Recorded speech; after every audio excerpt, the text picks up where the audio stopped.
Après avoir fait le vœu d'aller dans la forêt de la vilaine sorcière, le Père Noël arriva non loin de cette dernière.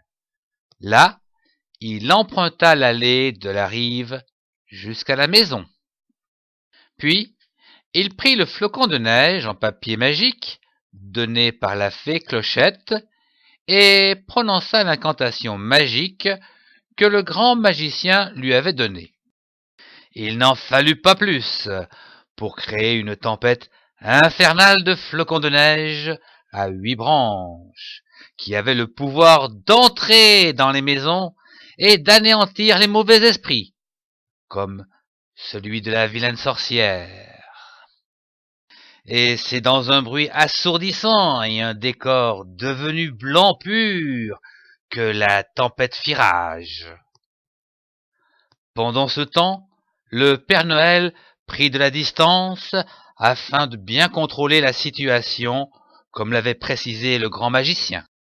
Le temps passa, puis la tempête s'estompa, comme pour finir son œuvre.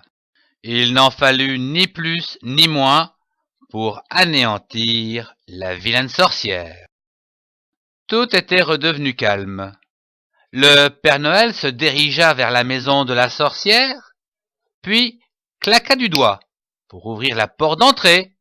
Vous savez, comme il le fait habituellement pour entrer dans les maisons et apporter les cadeaux aux enfants sages. Là, il trouva les habits et le chapeau de la sorcière qui gisait par terre sur un tas de cendres. « Ho ho ho !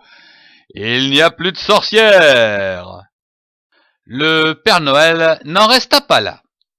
Il prit les cendres de la sorcière et en fit un joli potiron.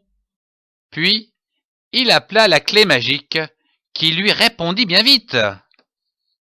La clé était là, toute tremblante, agrippée à une vieille poutre. Le Père Noël s'empressa de prendre la clé et sortit de la maison par la porte de derrière, laissant derrière lui un joli potiron. Ho ho ho ho! Ho ho ho ho!